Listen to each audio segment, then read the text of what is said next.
contarles más o menos qué ha sucedido en la convención y hablar de la semana de instalación, porque aquí podemos tener, sin duda alguna, una visión de lo que va a suceder y de las expectativas que podemos tener.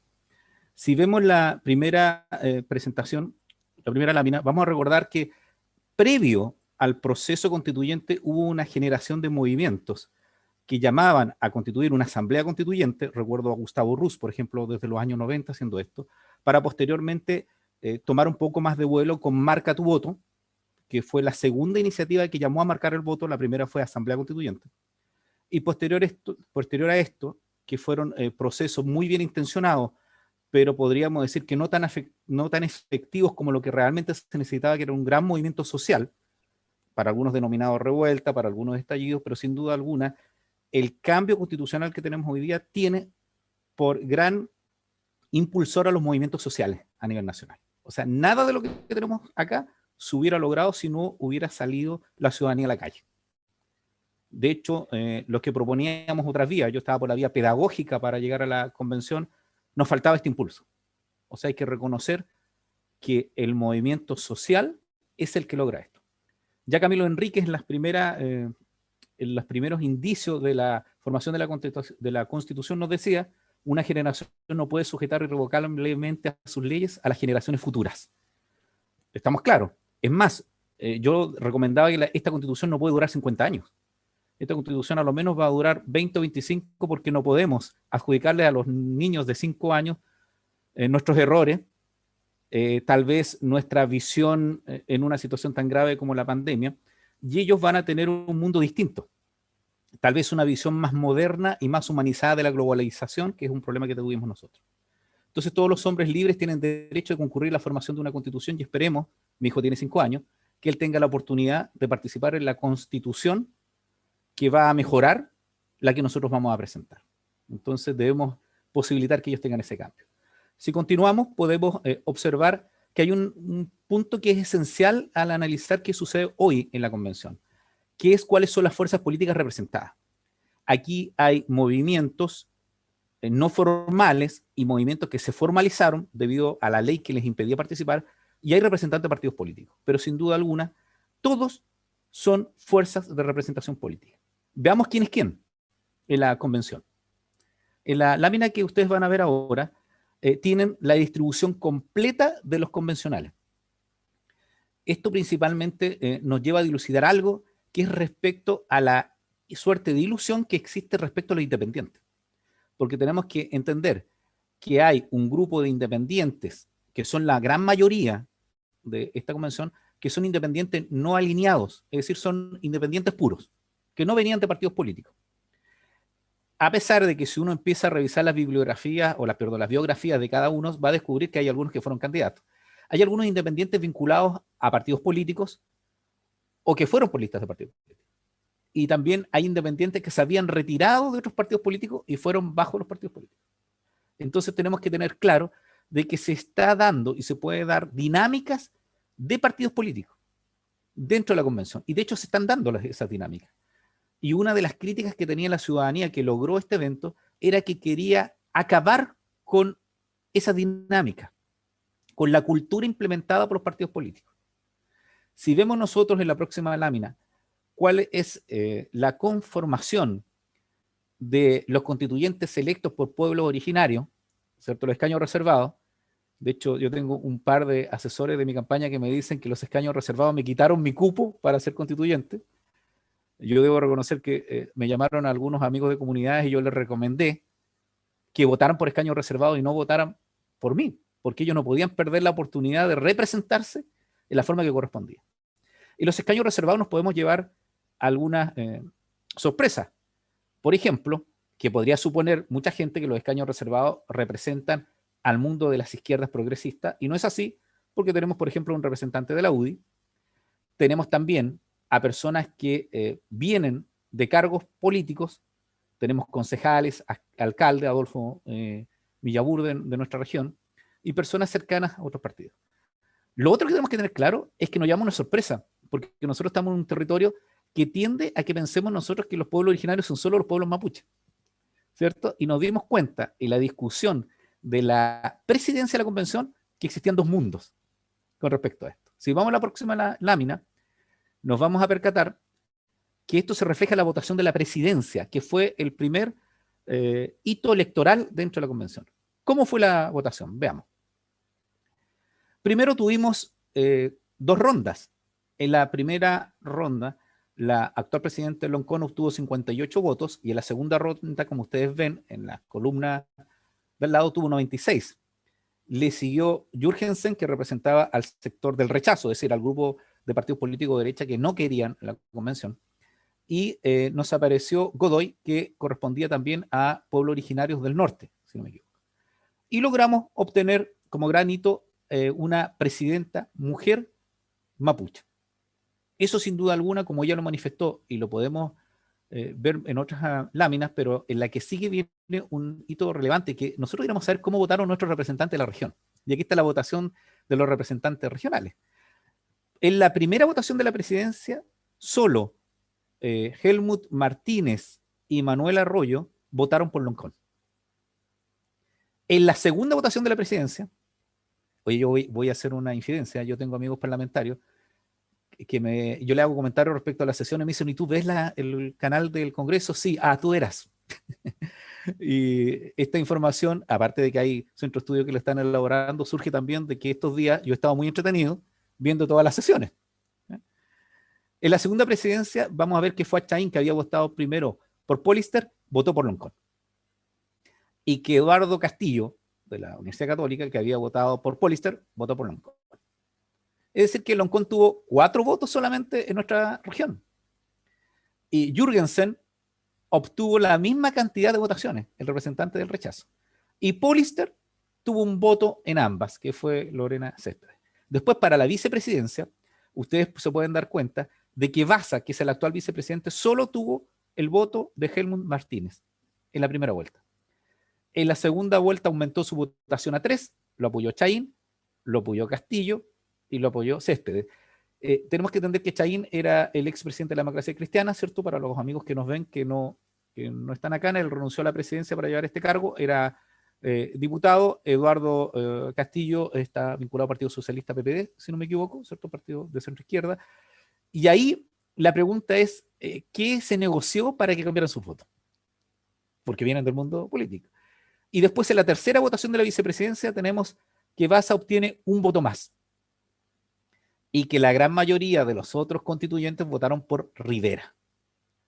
Entonces, yo tengo por ahí unas conversaciones con unos amigos que quedaron de constituyente para que me cuenten. No pude traer esa información antes porque estaban en sesiones, para saber qué pasó. Pero sí hay algunas discusiones, como también no tenemos que perder de vista que el proceso de negociación para que la actual presidenta Loncón llegara a ocupar el cupo se produjo también dentro de los pueblos originarios. Veamos la siguiente lámina. ¿Qué nos dice entonces la actual presidenta de la convención? Yo les digo a los alumnos de la Universidad de la Frontera que cuando nos digan a nosotros, ¿y quién estudió en tu universidad? Fíjate que la presidenta de la convención.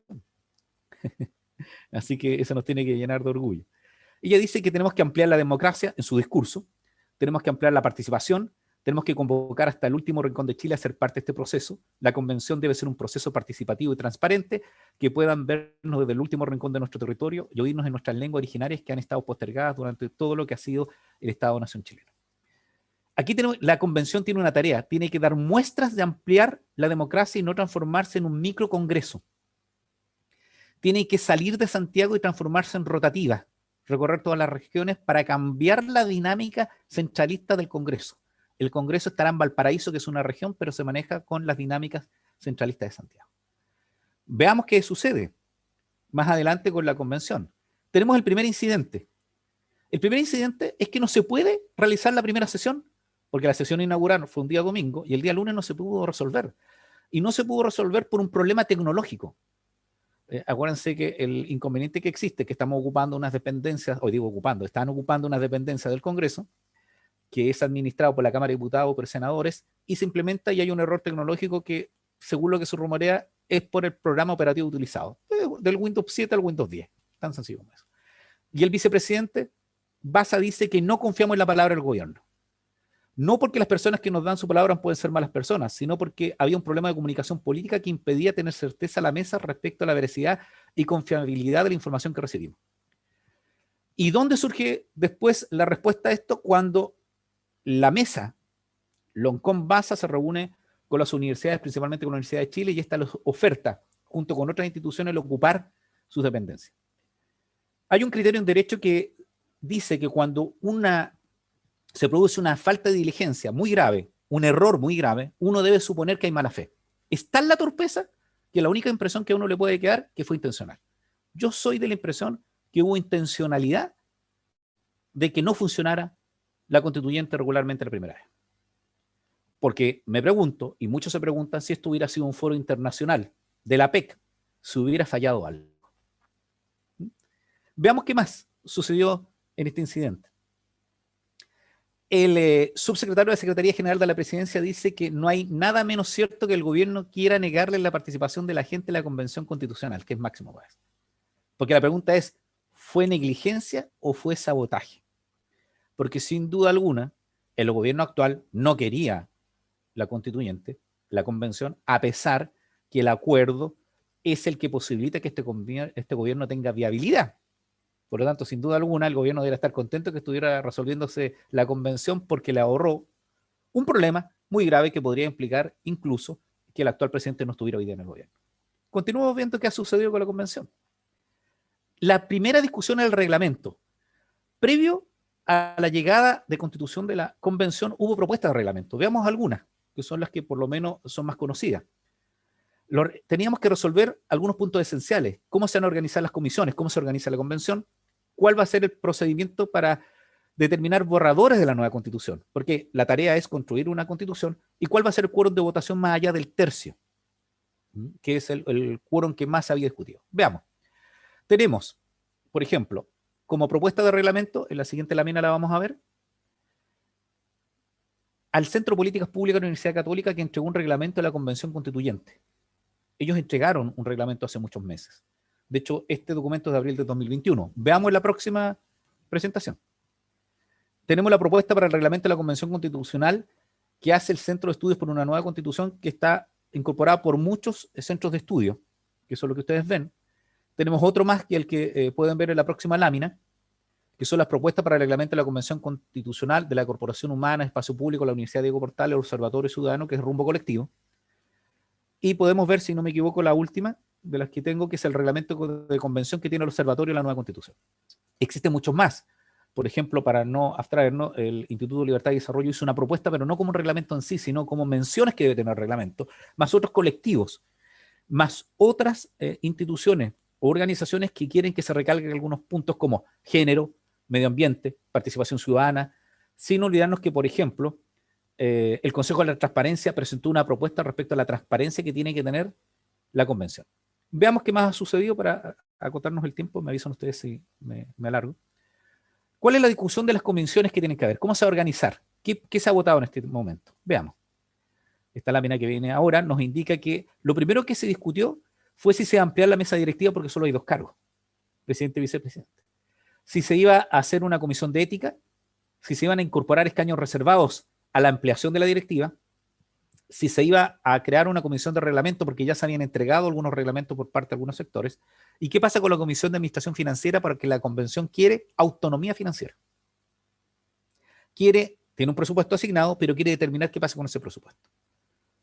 Especialmente porque la crisis del primer día implicó eso. Veamos cómo se resolvió esto. Hubo una votación donde fueron 2, pero esta es la segunda votación. Cuando se votó el régimen interno, para ampliar la integrante de la mesa, a favor votaron 144 personas. Para ampliar la integral de la mesa, 127. Para ampliar las 5, 107 convencionales. Para incorporar escaños reservados, 80. Y para crear 3 comisiones, 144. Había más acuerdo respecto a la creación de comisiones. Hubo, con respecto a la ampliación de integración de mesa, 8 votos en contra, 11 se abstuvieron. Me llama mucho la atención de las abstenciones que han existido, porque, por ejemplo, para la incorporación de escaños reservados tuvimos 31. Lo único que uno podría entender es que se abstienen a algunos electores constituyentes de este sector, de la zona vinculada a la Biobío y a la Araucanía, porque puede influir en algo en su vuelta a las regiones. O sea, me abstengo, no voto porque quiero votar en contra y me retraigo de esto. Y no votaron bastantes. ¿Mm? Ahí pueden ir viendo ustedes que la franja amarilla es ampliar la mesa, la calipso es ampliar a 5, la verde incorporar escaño reservado y la roja crear 3 comisiones. Disculpen porque los hombres ustedes saben que no distinguimos los colores más allá del blanco y negro. Entonces, para mí, si no lo señalo bien, es por eso. Sigamos, miren. ¿Qué pasó acá? El hecho político más importante de las últimas sesiones es la declaración sobre los presos políticos. Porque es la primera definición política que tiene la convención. Veamos qué pasa con esto de la creación de presos políticos. Estamos hablando de los detenidos en el estallido social. El presidente Piñera señaló en la cuenta pública de este año que en Chile no hay presos políticos porque en Chile no hay ninguna persona que esté privada de libertad por sus ideas. El discurso del gobierno es ese. El discurso del Ministerio Público también. Pero veamos qué dice un organismo internacional, que lo vamos a ver en la próxima lámina. Las Naciones Unidas, a través de la Oficina de Derechos Humanos, señaló el 13 de diciembre de 2019 que hay motivos razonables para creer que a partir del 18 de octubre se ha cometido un elevado número de graves violaciones de derechos humanos. Esta violación incluye el uso excesivo e innecesario de la fuerza que dio lugar a homicidios, lesiones leves, torturas, malos tratos, violencia sexual y detenciones arbitrarias. Por lo tanto, si hay detenciones arbitrarias, tenemos gente procesada que tiene extensas medidas cautelares donde ha sido privado de libertad por incidentes que sin duda alguna tienen connotación política porque lo que se le está aplicando es la ley de seguridad interior del Estado. Y por lo tanto, se le está aplicando una ley que tiene un contexto político. Y sin duda alguna, las fiscalías tienen, a pesar de cierta autonomía, una vinculación a través de las querellas que ha presentado el gobierno, pero las propias defensorías son órganos que dependen del Ministerio de Justicia, del propio gobierno. Entonces, efectivamente, como ha pausado en los procedimientos vinculados a procesos contra personas de etnia mapuche, uno puede tener la duda de que existe una defensa adecuada. Entonces, hay indicios de esto. Veamos qué sucede también con respecto a esto. La votación, hubo 2 proyectos de declaración con respecto a la posibilidad de que la convención le solicitara a los poderes del Estado que se apresurara la ley de amnistía. A favor tuvimos 105 votos, en contra 43 y 10 abstenciones. Y se logró una declaración, que es la que vemos en la próxima lámina. Esta declaración es la que se logra y que apunta principalmente a solicitar que se excarcele y se aceleren los procedimientos contra aquellas personas que se considera por parte de la convención que son presos políticos. Veamos los puntos esenciales que vienen en la próxima lámina. Se solicita dar urgencia al proyecto de ley de indulto general, un llamado al Senado para que acelere el proyecto de indulto general y la desmilitarización de Wallmapu y que el indulto afecte a los presos políticos mapuche desde el año 2001. Esto es un llamado al otro poder del Estado y aquí se va a producir un choque porque si bien es cierto la convención tiene como mandato hacer la constitución, evidentemente tiene que hacer todo lo posible para que ese objetivo se logre y si hay movimientos, proyectos de ley que van a impedir que se produzca el acuerdo porque van a haber constituyentes que podrían irse a paro o no trabajar, se tiene que solucionar. Veamos lo que continúa en los últimos 3 minutos que me quedan. ¿Cuáles son mis conclusiones? ¿Qué tiene que tener a la vista la convención en este periodo? Primero, la instalación señala el vicepresidente que va a tener una duración de 3 meses, yo creo que va a ser 1 mes.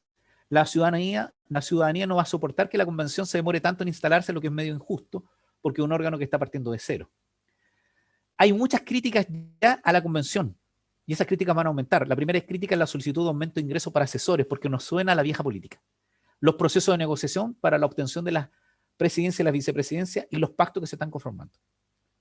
Entonces, al ciudadano que quería esta convención para cambiar formas de actuar, está viendo que están comportándose igual. La otra, que vamos a tener tensión con los poderes del Estado. Ya existen tensiones, ya existen llamados. Veamos lo que, ya que nos adelantamos un poquito, lo que nos mandaron a recomendar desde el exterior. Primero que recordemos que una constitución es un programa de grandes líneas y de objetivos y no le pidamos más a la constitución. Somos un país altamente legalista. Creemos que la constitución, y mucha gente puede creer que la constitución va a solucionar mucho, pero esta constitución tiene otra patita, que es el Congreso que la tiene que implementar.